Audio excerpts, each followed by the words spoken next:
Bismillah, assalamualaikum warahmatullahi wabarakatuh.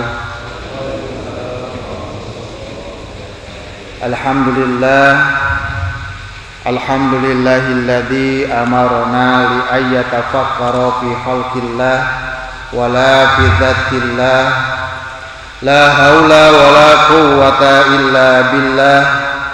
Asyhadu an la ilaha illallah wahdahu la syarikalah wa asyhadu anna Muhammadan abduhu wa rasuluhu la nabiyya ba'dah. Nusalli wa nusallim ala sayyidina Muhammadin wa ala alihi wa sahbihi wa man tabi'ahu ila yaumil qiyamah. Ya ayyuhal hadirun ittaqullah faqad fazal muttaqun. Wa qala Allah ta'ala fil Qur'anil azim wa huwa asdaqul qa'ilin. A'udzu billahi minasy syaithanir rajim. Bismillahirrahmanirrahim. Inna fi khalqis samawati wal ardh wa ikhtilafil laili wan nahari la ayatin li ulil albab alladzina yadhkuruna Allaha qiyaman wa qu'udan wa 'ala junubihim wa yatafakkaruna fi khalqis samawati wal ardh rabbana ma khalaqta hadza batila subhanaka faqina 'adzabannar. Wa qala Allah ta'ala aidan a'udzu billahi minasy syaithanir rajim. Wallahu akhrajakum min butuni ummahatikum la ta'lamuna syai'a wa ja'ala lakumus sam'a wal absara wal af'idah la'allakum tashkurun. Al-ayat sadaqallahul azim. Guru-guru saya yang saya hormati, bapak-bapak, para jamaah masjid, jamaah salat subuh yang senantiasa mengharapkan ridho dan maghfirah Allah Subhanahu wa taala. Alhamdulillah wa syukru ala ni'amillah, pada kesempatan ini Allah Subhanahu wa taala memberikan kesempatan kepada kita semua untuk melaksanakan salah satu kewajiban kita, bahkan kewajiban inti kita di dalam beragama kita, yaitu pertama bisa melaksanakan sholat berjamaah yang merupakan keutamaan di dalam kehidupan kita melaksanakan ibadah sholat, yaitu secara berjamaah, apalagi sholatnya yaitu sholat subuh, karena ada dua sholat yang dianjurkan sangat utama untuk berjamaah, yaitu sholat subuh dan sholat isya. Yang kedua, alhamdulillah kita oleh Allah Subhanahu wa taala diberikan kekuatan untuk melaksanakan kewajiban sebagaimana tadi disampaikan oleh guru kita bersama, yaitu tentang thalabul ilmi. Bahkan kedudukan orang yang thalab ilmu ini lebih penting, orang yang berilmu ini lebih baik derajatnya dibandingkan dengan orang yang melaksanakan ibadah 40 tahun terus menerus tanpa ilmu. Inilah pentingnya kita melaksanakan thalabul ilmi atau kajian ilmu ini dengan sebuah kesadaran kita insyaallah, dengan senantiasa mengharapkan bahwa ilmu yang kita dapat diperoleh itu adalah akan bermanfaat. Dua kalimat syahadat sebagai ucapan persaksian keimanan, ucapan keyakinan kita yang senantiasa kita ucapkan minimal dalam sehari semalam. Dalam sholat wajib kita adalah 9 kali kita diingatkan, kita diyakinkan, kita diimankan bahwa tiada yang kita sembah dalam hal beribadah, tiada yang kita pinta dalam hal berdoa, hanyalah Allah yang menguasai alam dunia ini, yang menggerakkan hati kita, yang menggerakkan seluruh kehidupan kita ini. Dan kita juga bersaksi di dalam syahadat itu bahwasanya Muhammad itu sebagai nabi dan rasul yang tidak akan pernah ada nabi dan rasul kembali. Untuk itu sholawat dan salam tidak henti-hentinya kita sampaikan ke baginda alam Nabi besar Muhammad sallallahu alaihi wasallam, kepada keluarganya, sahabatnya, para tabi'in, para alim ulama, sampai kepada kita selaku umatnya. Mudah-mudahan kita bisa istiqomah, bisa terus menerus hati kita cenderung di dalam kebaikan sebagaimana ajaran dan ajakan yang dibawanya sampai yaumil akhir kita bersama-sama ada dalam lindungan Allah Subhanahu wa taala dalam mengikuti ajaran dan ajakannya sampai nanti di akhirat kita diselamatkan oleh Allah dan sama-sama dimasukkan ke dalam surga Allah Subhanahu wa taala bersamanya, yaitu bersama Habibana wa Nabiyana Muhammad sallallahu alaihi wasallam. Amin. Bapak-bapak hadirin sidang sholat subuh, jamaah subuh rahimakumullah. Tadi di muqaddimah ya membacakan Quran surah yang biasa ya, surah Quran surah ketiga, surah Ali Imran ayat 190 dan 191 yang disambung dengan Quran surah ke-16 surah An-Nahl ayat ke-78. Sebelum dilanjut kita juga mesti menguatkan doa sebagaimana tadi kita dibiasakan, yaitu kita sekarang sudah musim penghujan biasa katanya ya, ada sebuah sugesti, sebuah pikiran bahwa kalau Februari apalagi Imlek siap-siap hujan, siap-siap banjir gitu. Jadi kita sudah dikendalikan oleh persepsi seperti itu gitu. Padahal kita disunahkan ketika ada hujan itu kita disunahkan berdoa gitu ya. Doanya kan sudah jelas diajarkan oleh Nabi kita bahwa doanya apa? Doanya itu kalau turun hujan itu Allahumma shayyiban nafi'an. Ya Allah, mudah-mudahan hujan ini adalah bermanfaat gitu. Tetapi kita sudah disugesti, padahal sugesti itulah, pikiran itulah yang membuat jadi bisa jadi doa untuk kita. Iya. Jadi ketika anak-anak kita hujanan gitu ya, kehujanan, kita juga lagi kecil kan hujanan, tapi kemudian kita orang tuanya kepada anak itu penghujanan besilier gitu ya, bisa jadi akan pusing si anak itu, akan sakit. Kenapa? Karena apa yang kita katakan itu direkam oleh anak itu, sehingga tidak apa-apapun dia itu menjadi sakit. Kenapa? Karena masih terekam, oh penghujanan sakit, penghujanan sakit. Jadi ketika hujan-hujanan jadi sakit gitu. Makanya itulah yang kita juga harus yang disebut dengan mengendalikan pikiran. Maka tema pada hari ini dalam menghadapi berbagai musibah seperti sekarang itu penting yang disebut dengan husnuzon, penting mengendalikan pikiran. Maka bagaimana kita melihat bagaimana pentingnya pikiran di dalam Islam. Nah, kita kaji ya sekarang bagaimana pentingnya pikiran itu di dalam Islam. Nah, temanya seperti itulah kira-kira. Walaupun dalam waktu yang sangat singkat, kita coba ya kaji bersama bagaimana pentingnya pikiran dalam Islam sampai melahirkan sebuah teori yang disebut dengan sugesti. Apa yang kita pikirkan itu bisa kita laksanakan. Itu yang disebut dengan sugesti, kekuatan pikiran. Nah, ada ungkapan dari para ulama kan, tafakkar qabla kalam. Berpikirlah sebelum berbicara. Artinya berpikir itu sangat penting di dalam Islam. Tadi juga di dalam Quran yang kita baca sama-sama, Quran surah apa tadi? Quran surah Ali Imran. Bahwa Allah inna fi khalqis samawati wal ar wa ikhtilafil laili wan nahari la ayatil liulil albab. Bagaimana Allah, sesungguhnya Allah telah menciptakan alam ini adalah yaitu untuk berpikir bagi orang-orang yang ulul albab, mempunyai akal, menggunakan akal. Siapa itu ulul albab itu? Alladzina inna fi khalqis samawati wal ardi wa ikhtilafil laili wan nahari la ayatil ulil albab alladzina yadhkurunallaha qiyaman wa qu'udan wa ala junubihim wa yatafakkaruna fi khalqis samawati wal ardi.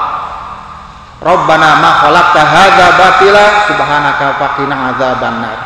Jadi bagaimana Allah menciptakan alam ini termasuk kejadian-kejadiannya itu adalah bagaimana kita selalu berzikir kepada Allah. Baik berzikirnya sedang berdiri, sedang duduk, sedang berbaring, itu senantiasa ingat kepada Allah dan memikirkan apa yang ada di alam ini dan kejadiannya itu, supaya kita mengatakan, supaya kita berdoa ternyata apa yang oleh Allah ciptakan itu adalah tidak sia-sia, pasti ada manfaatnya. Hujan saja tadi kita harus berdoa Allahumma shayyiban nafi'an. hujan saja yang dianggap masalah oleh sebagian besar orang yang tidak suka dengan hujan, misalkan tukang es gitu ya, tukang beras kan tidak suka ya, tukang yang suka ini dianggap ya musuh, aduh hujan gitu ya. Padahal belum tentu itu adalah jadi masalah gitu ya, belum tentu, kalau dipikirkan itu belum tentu. Kenapa pentingnya berpikir dalam Islam ini? Karena kalau kita berpikir itu sebagaimana dalam Quran surat Al-Insyirah itu gitu ya, Allah itu sudah paket. Setiap Allah itu ada masalah, ada kesulitan, pasti sudah paket dengan penyelesaiannya. Inna ma'al usri yusra wa inna ma'al usri yusra. Jadi setiap kesusahan, kesulitan, itu masalah, itu pasti sudah paket dengan penyelesaiannya. Tinggal kita mau mikir enggak gitu tentang penyelesaian itu. Mikir itu kan ada di albab itu adalah merupakan fungsi akal kita, fungsi otak kita. Bendanya namanya otak, fungsinya namanya berpikir. Bagaimana orang barat itu mengatakan bahwa cogito ergo sum ya, kita itu ada kalau kita itu berpikir. Jadi kita manusia itu dianggap ada kalau kita itu berpikir. Itu pentingnya berpikir dalam Islam itu tadi disebutkan, pentingnya berpikir. Untuk berpikir kita itu sudah diberikan potensi oleh Allah. Nah, kalau kita banyak mikir, kemudian pikiran itu menemukan solusi, itu akan bahagia. Jadi cara kuncinya kalau kita mau bahagia, berpikir itu sampai solusi. Tapi kalau terus berpikir tanpa solusi, itu biasanya loba mikir, ya mikir, tapi tidak solusi, mikiran, ayam mikiran, lupa ya. Kalau mikir itu berarti solusi, tapi kalau mikiran anu, biasanya tara ayam solusi. Nah, kalau orang berpikir menemukan solusi, bahagia Pak, Bu, Bapak-bapak, insya Allah bahagia. Contoh Pak, kalau kita misalkan pernah kan kita juga belajar ya di SD, di SMP, di SMA, misalkan matematika yang dianggap susah ya mata pelajarannya. Susah itu karena kita ketika mikir tidak menemukan solusi, disebut susah. Tapi kalau sulit apapun, kata orang sulit apapun matematika, tapi kita tahu jawabannya, tahu bagaimana cara menyelesaikannya, ya itu happy saja. Bahkan ditanya mau lagi soal, mau gitu ya, soal mau berapa lagi, siap Bu, berapa juga, siap Pak, berapa juga. Kenapa? Karena sudah tahu caranya menyelesaikan masalah tersebut. Makanya di dalam pelajaran IPA atau matematika itu ada istilah penyelesaian itu ada pertama diketahui apa, kemudian ditanya apa, kemudian penyelesaiannya gimana, kan gitu. Nah, kita juga di dalam rangka untuk mikir itu menemukan solusi, berarti adalah diketahui itu dengan apa? Tadi Pak Ustadz Rohman setiap Sabtu setelah selesai sholat subuh sering mengajak thalabul ilmi. Pak Ustadz Darwani kan dalam Asmaul Husna berdoa, kita dimulai dengan doa yang sangat baik sekali. Doa yang paling baik dan paling pendek adalah Asmaul Husna. Itu juga kan diajak kita untuk diketahui, mencari ilmu. Tadi ada pesan mencari ilmu, diketahui dulu apa, baru ditanya itu adalah masalah. Jadi kalau kita soal diketahuinya sudah banyak diketahui, kemudian ditanyanya kita tahu masalahnya apa, maka penyelesaiannya itu akan bisa kita selesaikan. Serumit apapun, kalau kita tahu jalannya itu ya misalkan kita banjir ya, masalah sekarang kan banjir, kita pakai motor. Kalau sudah tahu bagaimana melewati banjir dengan motor, bagaimana melewati banjir dengan mobil, kita biasa-biasa aja. Tapi kita akan bingung, akan merasa terbebani, tidak bahagia ketika apa? Ketika pikiran kita itu belum apa-apa sudah terbelenggu gitu ya. Aduh banjir, aduh. Tapi kalau orang yang ulul albab tadi, yang menggunakan akal, yang mikir menemukan solusi, kabelah dia banjir, tapi sebelah sana biasanya tidak banjir, kan cari alternatif dan lain, dan dinikmati saja gitu ya, bagian dari proses gitu.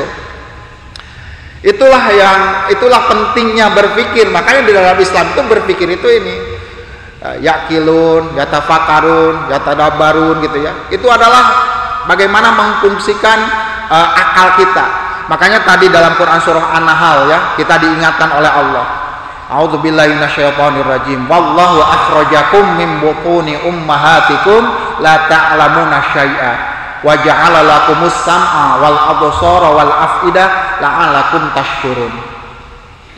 Allah itu mengeluarkan kita semua itu di dalam perut ibu-ibu kita itu la ta'lamuna syai'a, tidak tahu apa-apa.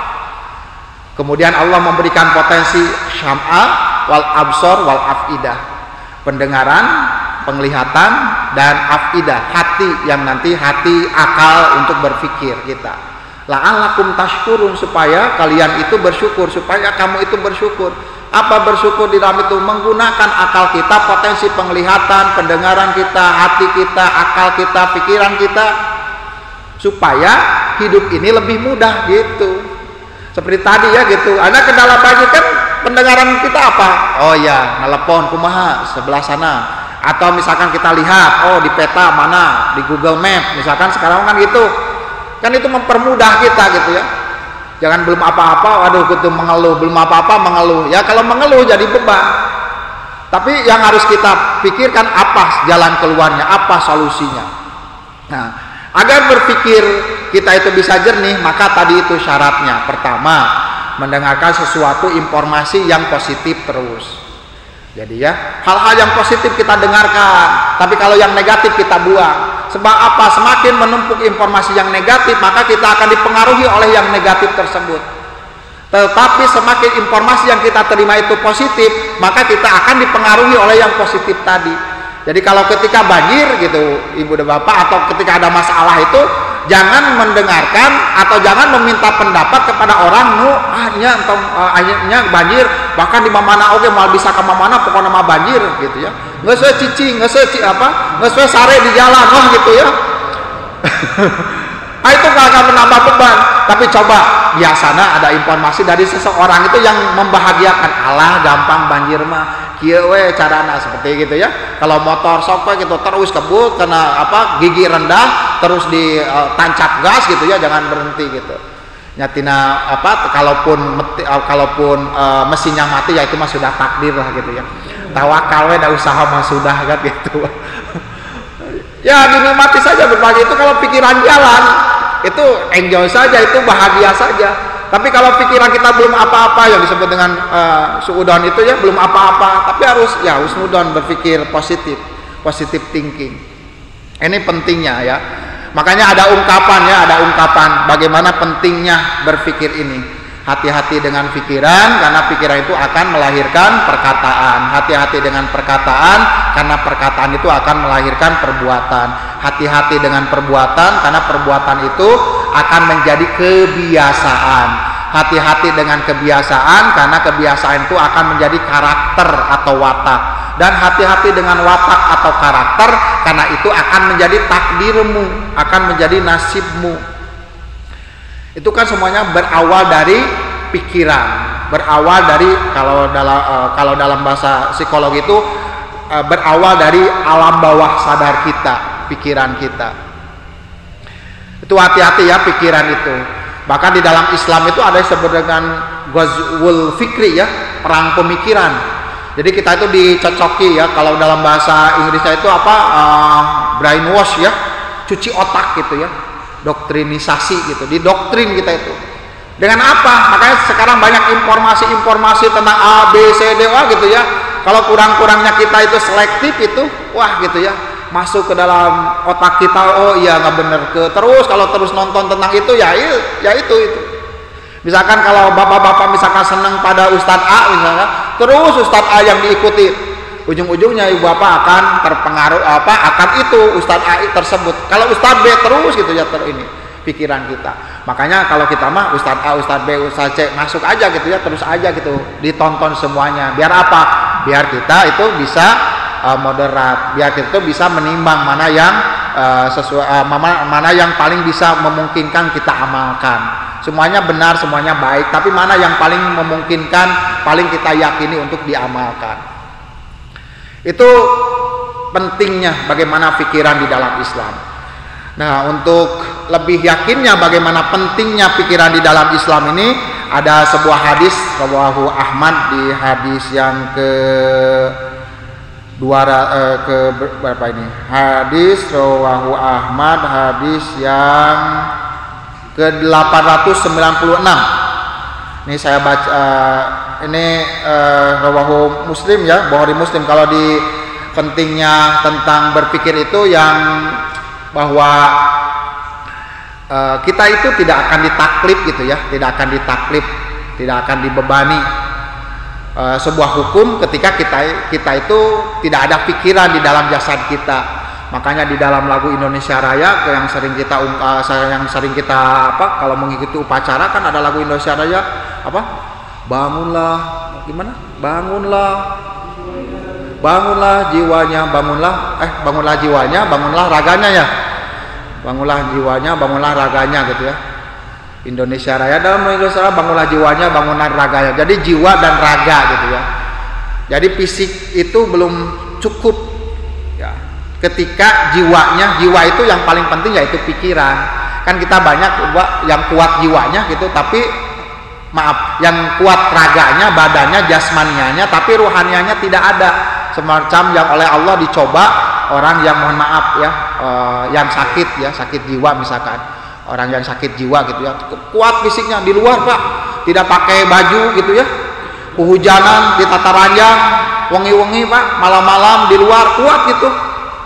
Tapi kita yang punya pikiran coba di luar misalkan Pak, tidak pakai apa-apa coba di luar, kehujanan Pak. Jangankan kalau mereka kan berjam-jam gitu, berjam-jam, tapi mereka biasa-biasa Pak, jika nu bahagia seserian ya gitu Pak. Setuju Pak? Iya kan? Coba kita yang pikirannya oleh Allah diberikan kesehatan seperti ini Pak, begitu kan tidak kuat gitu Pak ya, tidak kuat. Jadi dua-duanya itu, itulah pentingnya bagaimana mengendalikan sebuah pikir. Itulah pentingnya pikiran dalam Islam. Sampai dalam tadi rawahu Ahmad itu yang rufi al-qalamu an salatin anisogiri hatta yabalogha wa an na'imi hatta yastayriza wa anil musabi hatta yukshafa anhu. Jadi angkat kalam itu oleh Allah, catatan tidak dicatat amal itu kan 3 golongan. Anak kecil sampai yablugha dewasa, kemudian orang yang tidur sampai bangun terjaga, dan orang yang mohon maaf ya gila atau sakit jiwa sampai sembuh itu dari sakit jiwanya. Itu diangkat kalamnya. Jadi maksudnya kita itu dianggap tidak berpikir, tidak menggunakan akal, sama dengan 3 golongan. Dianggap anak kecil, kan anak kecil mah Pak, api yang berbahaya atau pisau yang berbahaya Pak ya, kan dianggap ini aja gitu ya. Kalau tidak diingatkan terus mah anak kecil yang 4 tahun ke bawah, 3 tahun lah, 2 tahun yang lagi memejehna gitu Pak ya. Yang kedua apa? Orang yang tidur itu sama dengan anak kecil dan sama dengan orang gila. Coba kita kalau lagi tidur Pak, lagi tidur kita kan, lagi tidur pulas Pak ya kan gitu ya. Ada yang apa, kalau dulu waktu saya pesantren kan Pak ya, di ngawawalanan Pak, masukin ngawawalan, menghuapin apa, nyuapin yang lagi tidur uyah gitu Pak ya, garam, terus gula pasir Pak ya. Atau paranting ngalugot Pak, paranting ngalugot, atau suka untuk menulis ditancapkan tina lambaina apanya, terus dipoto Pak ya gitu. Jahil, nah ya itu tidak sadar, sama dengan orang anak kecil sama orang gila gitu Pak ya gitu. Lucu gitu ya. Nah itu tidak menggunakan akalnya. Makanya tentang penggunaan akal atau pentingnya berpikir di dalam Islam ini adalah dalam hadis Bukhari dan Muslim muttafaqun alaih itu, ternyata ibu dan bapak, ternyata bapak-bapak hadirin jamaah sidang sholat subuh berjamaah, ternyata bisa menghantarkan kita ke dalam neraka ketika kita tidak memikirkan apa yang diucapkan, memikirkan sesuatu apa yang akan kita lakukan. Makanya ungkapan ulama itu salamatul insan fi hifzil lisan. Selamatnya manusia itu di dalam kalau manusia itu bisa menjaga lisannya. Lisan itu dari mana? Bisa mengucapkan tersebut kan dari pikiran dulu. Makanya ada hadis dari tadi muttafaqun alaih, hadis Bukhari riwayat atau hadis ke 6477, riwayat Muslim di Sahih Muslim hadis ke 2988, saya bacakan. Bismillahirrahmanirrahim. Innal abda la yatakallama bil kalimati ma tabayyana fiha yazillu biha ilan nar abang ada mimma bainal masyriqi wal maghrib. Nauzubillahi min dzalik. Innal abda sesungguhnya seorang hamba, layatakallama sungguh seorang hamba itu berbicara bi kalimatin dengan satu kalimat matabayyana pihak yang tidak dipikirkan, tidak dijelaskan pihak di dalam berpikirnya. Seorang hamba yang berbicara dengan satu kalimat yang kalimat tersebut tidak dipikirkan dulu baik dan buruknya, yazillu biha, maka itu akan membawanya ila nari kepada neraka, di mana nerakanya itu yang abadu mimma bainal masyriqi wal maghrib, di mana nerakanya tersebut yaitu sejauh antara masyrik wal maghrib, timur dan barat. Nauzubillahi min dzalik. Jadi satu kalimat saja yang terucap dari mulut kita tanpa difikirkan baik dan buruknya, tanpa difikirkan manfaatnya, maka bisa membawa kita ke dalam neraka, yang neraka tersebut jauhnya itu antara timur dan barat. Nauzubillahi min dzalik. Inilah pentingnya bagaimana berpikir di dalam Islam, kedudukan berpikir di dalam Islam. Tafakkar qoblal kalam, berpikirlah sebelum berbicara, karena akibatnya bisa parah, akibatnya bisa membuat kita terjerumus ke dalam hal-hal yang kita sesali pada akhirnya. Untuk itu kita senantiasa mengingatkan di dalam majelis ini, di dalam kajian ini, pentingnya berpikir, ya. Sekali lagi, berpikir itu yang endingnya ada solusinya. Dan ingat, yang namanya berpikir, kata orang tua kita itu seperti pisau. Kalau pisau semakin diasah semakin tajam.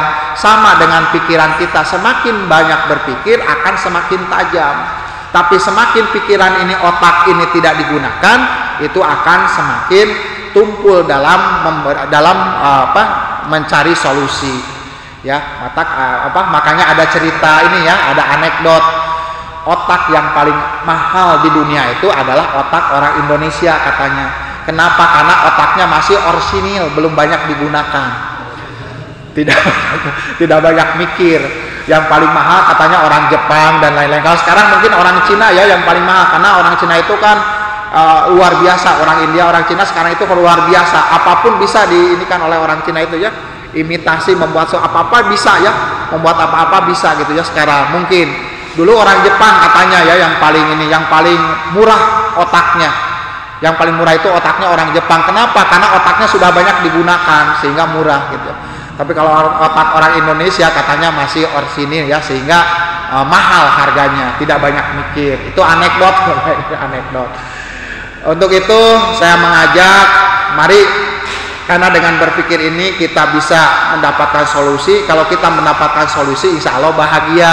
Seperti seorang siswa, ibu bapak akan sangat bahagia ketika ada soal sudah tahu jawabannya. Jadi sesulit apapun soal dibuat oleh gurunya, kalau siswa sudah punya kunci jawabannya, insya Allah bahagia. Begitu juga dengan hidup kita. Sesulit apapun, seperti sekarang pandemi dan lain-lain, musim hujan dan lain-lain, itu kan dianggap sebagian besar orang adalah masalah. Tetapi kalau kita sudah setia dengan jawabannya, sudah sedia dengan solusinya, sudah sedia dengan penyelesaiannya, insya Allah kita akan bahagia. Nah, agar solusi itu tersedia, agar masalah itu dapat diselesaikan, salah satu bentuknya adalah kita berpikir. Selain berpikir adalah kita tadi zikir. Jadi zikir dan berpikir, ya. Di dalam Quran tadi kan, di dalam Quran surah Ali Imran ayat 190 sampai 191 itu adalah yatadzakkaruna, ya, berpikir, dan yatafakkaruna, berpikir. Jadi bukan hanya berpikir, sebetulnya berpikir itu harus digandengkan dengan berzikir, gitu, ya. Mudah-mudahan zikir kita dan fikir kita diberikan petunjuk oleh Allah kepada hal-hal yang lebih baik, dan mudah-mudahan apa nikmat yang oleh Allah diberikan kepada kita berupa pikiran kita, berupa hati kita, berupa potensi-potensi kita, oleh kita dapat dimanfaatkan semaksimal mungkin untuk taqarrub kepada Allah Subhanahu wa taala. Demikian mungkin yang bisa saya sampaikan dalam kajian ilmu, kajian pada subuh kali ini. Mudah-mudahan bermanfaat. Mudah-mudahan Allah Subhanahu wa taala memberikan kekuatan kita dalam menghadapi berbagai cobaan, dengan diberikannya kemampuan kita untuk berpikir secara maksimal, sehingga apapun cobaannya, apapun masalahnya, apapun musibahnya, Allah Subhanahu wa taala tetap memberikan kita untuk rasa sabar dan bersyukur dan tawakal kepadanya, sehingga apapun yang terjadi kita menjadi hamba yang terbaik menurut pandangan Allah Subhanahu wa taala. Demikian yang saya sampaikan, yang benarnya dari Allah Subhanahu wa taala, yang salah yang merupakan kesalahan saya mohon dimaafkan. Billahi fi sabil haq. Assalamualaikum warahmatullahi wabarakatuh.